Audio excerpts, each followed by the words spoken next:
एक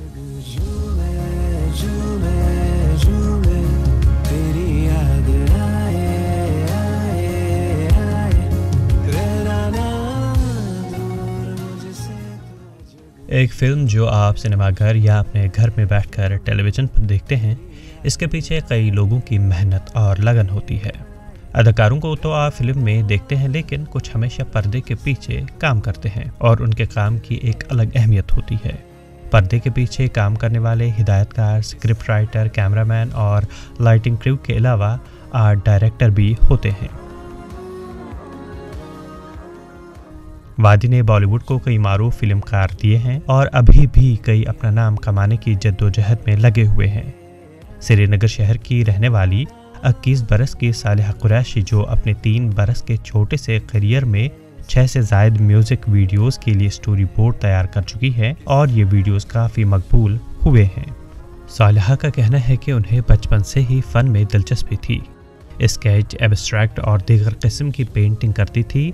फिर जब एक प्रोडक्शन हाउस से ऑफ़र मिला तो उन्होंने इनकार नहीं किया और अब तक वादी के कई मारूफ गुलकारों के साथ काम कर चुकी है।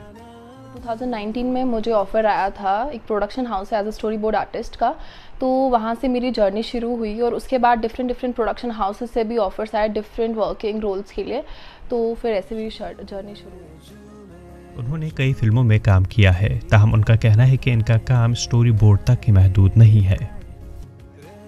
शुरुआत में मैंने मैड इन कश्मीर के साथ काम किया और फिर उसके बाद रिंग्स ऑफ फिल्म्स के साथ, अर्बन सूफीज़ के साथ, अली सैफुद्दीन का भी उनके साथ भी काम किया हुआ है और डिफरेंट रोल्स हमेशा रहे। ऐसा नहीं है कि हमेशा स्टोरी बोर्ड आर्टिस्ट या आर्ट डायरेक्शन, हमेशा डिफरेंट वर्किंग रोल्स रहे। सालिहा हमेशा से ही आर्ट से मुतासिर रही है। हमेशा से अपने पैशन को फॉलो किया है और जहाँ आप अपने पैशन को फॉलो करते हैं वहाँ आपको हमेशा खुशी ही मिलती है, तो हमेशा से अच्छा एक्सपीरियंस रहा है सब में।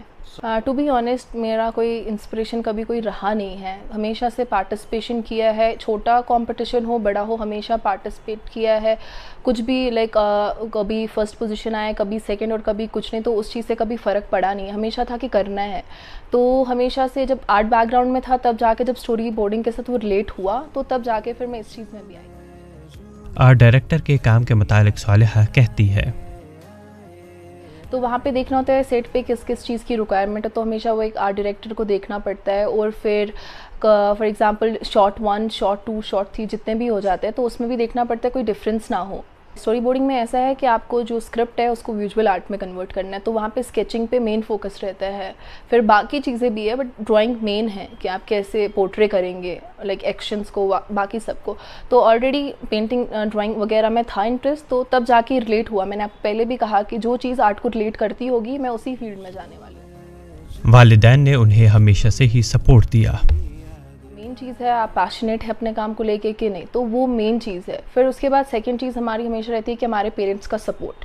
अगर आपके पेरेंट्स का सपोर्ट रहा और आप इस चीज़ को लेके बहुत सीरियस हो तो कभी सोसाइटी का फ़र्क नहीं पड़ता कि सोसाइटी क्या बोले, क्या सोचना है, हम कश्मीरी है तो ये करे ना करे, तो उस चीज़ के कभी ध्यान देना नहीं है। हमेशा अपने पैशन को फॉलो करो और अपने पेरेंट्स अगर सपोर्ट कर रहे तो उस चीज़ में ही आगे जाओ।